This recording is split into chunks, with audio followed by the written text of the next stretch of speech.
Right, let me just start by saying I don't really do watch reviews. I ride bicycles and build houses for a living. So this is the first time I'm doing a watch review. So if it sucks, I do apologize. But I wanted to show everybody because this is a watch that no one else has actually done a review on yet on YouTube, which is crazy enough. You get all the obligatory manuals, and this is actually very cool. Check out this. Dear valued customer, thank you for your purchase. That's actually really quite cool. Roxana. So Roxana, if you're watching, thank you very much. From darkest Africa. Yeah, they're all the way down here in Port Elizabeth in South Africa.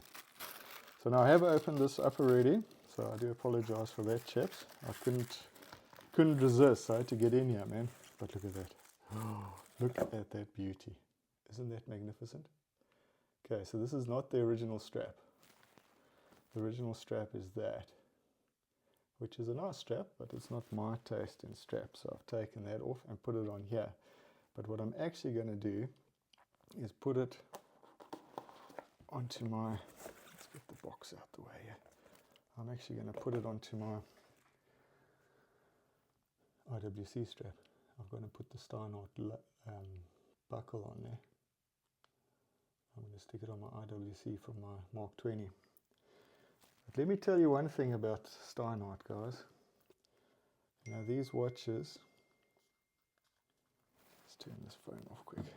I was bothered by messages the whole time here. Now I've owned quite a few watches in the last 20 years. I've had 4 Rolexes, 2 Omegas, 3 Tudors, 1 IWC. My IWC Mark 20, absolutely beautiful watch, but I'll tell you one thing. The fit and finish on this Steinhart is as good any day of the week as any of those other watches I mentioned.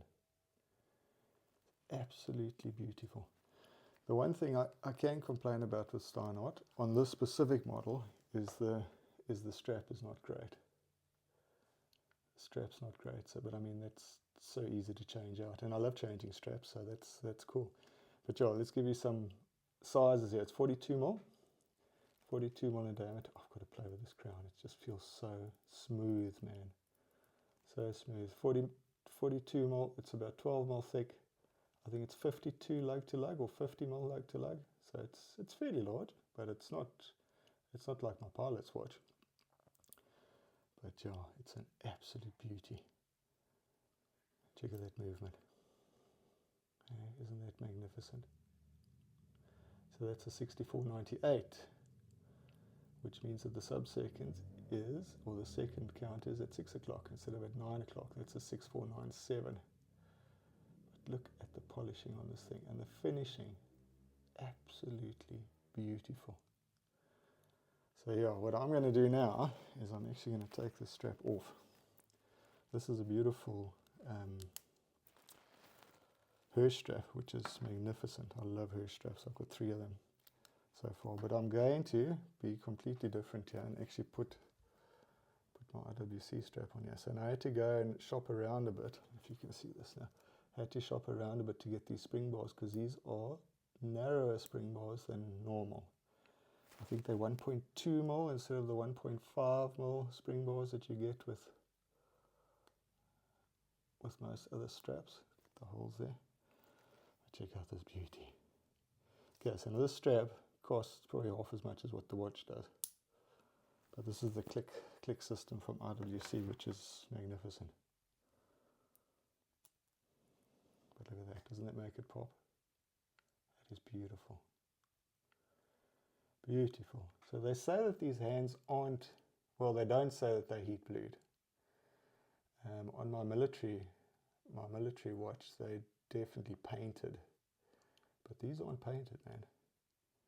If they're not heat blued, I don't know what they do to make them look like that, but they look as close to heat blued as you can imagine. They are beautiful, beautiful, beautiful hands. See, I don't know how this camera is doing with close-up. If it really is terrible, I'm going to have to try to get my other camera charged up and film there. Like I say, I'm used to doing Riding bicycles and filming scenery, man, not doing these close-ups, but anyway, let's put this on.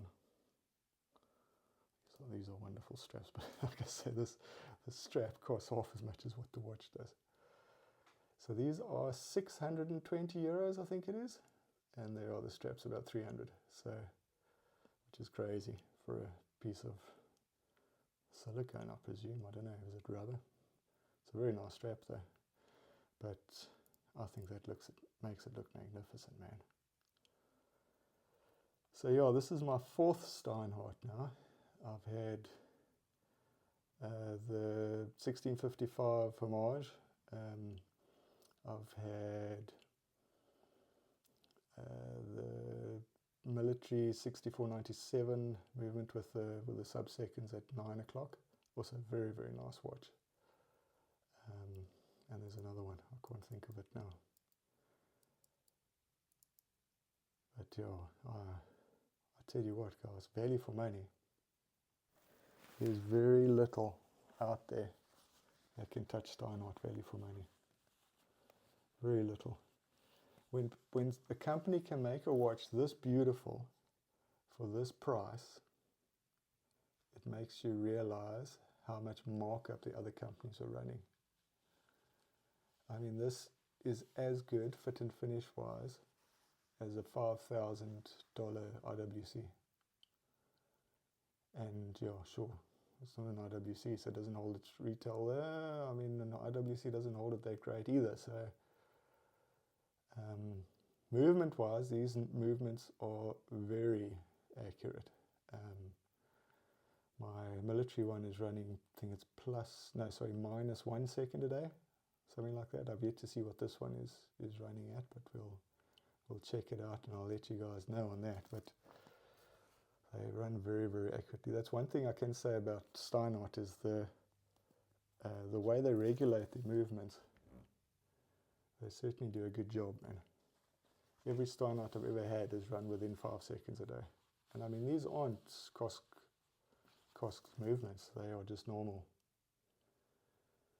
-1s. They're not even -2s. They're certainly not top end or COC movements, but the accuracy is superb, and it all comes down to regulating. I mean, if you regulate it properly, they're great. But yeah, I think that looks wonderful, eh? Check it out with that buckle.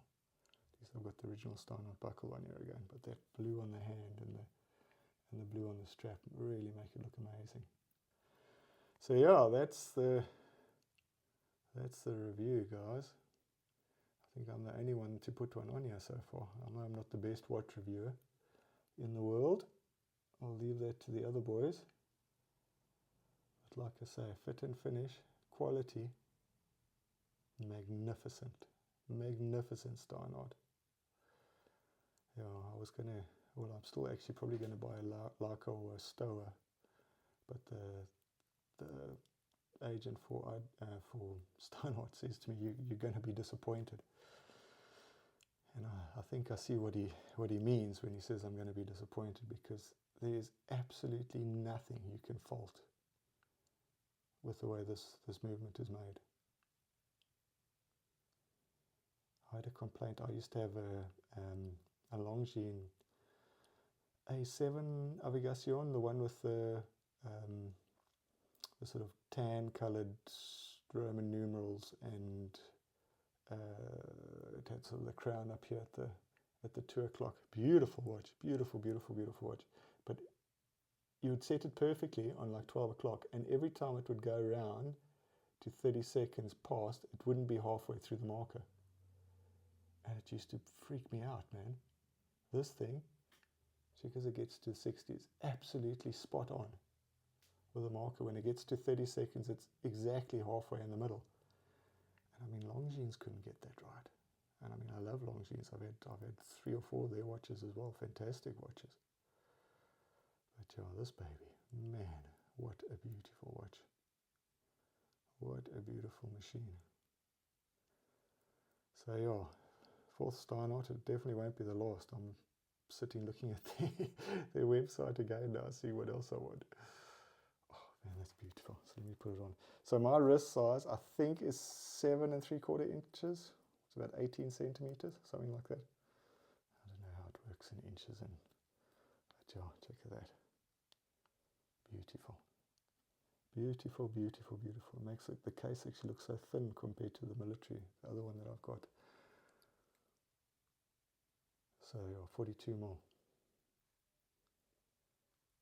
Wonderful. Right, chaps. So we'll see now if this comes out. If it comes out on YouTube, I'll post it. If it looks terrible, you won't see it. But yeah, I thought someone out there might be interested in seeing what this specific model Steinhart looks like, because the previous version had a bigger subdial. It had a bigger second dial. It was actually quite a lot bigger, and that was a 44 mil. So it's interesting to see them coming down to 42 now. It'll be even more interesting to see if they come down to 40 after this, because this movement will fit into a 40 if you play your cards right and machine it, I don't know, to within an inch of its life, I presume, because it's pretty close. I think the size of the movement is like 38 mils or something. So it's pretty damn close to 40. But I have seen the guys get this movement into a 40 mil case. But for me, for my size wrist, 42 is perfect. 40 actually looks too small on me, even though I have worn 34 mil Rolexes. But yeah, I've sort of got to the stage now where I can't see so well anymore, so I like to have a watch that's a little bit bigger. At least I can see what's going on. But yeah, the legibility on this with the white dial and those blue hands is just stunning. So yeah, it's not a ceramic dial, guys, but it looks like a ceramic dial, and if you can see it there, it looks like a ceramic dial. It's beautiful, it's glossy, it's perfect. The printing is absolutely magnificent. Perfect, perfect. There's not a speck of dust anywhere underneath the sapphire, all the movement at the back. I've looked, there's nothing, there's no dust, it's perfect. So yeah, that's it. No loom shot, guys, because there ain't no loom. So won't worry about that. But yeah, thanks for watching, and maybe we'll do another review sometime, see how this one goes. But yeah, see you later. Cheers, guys.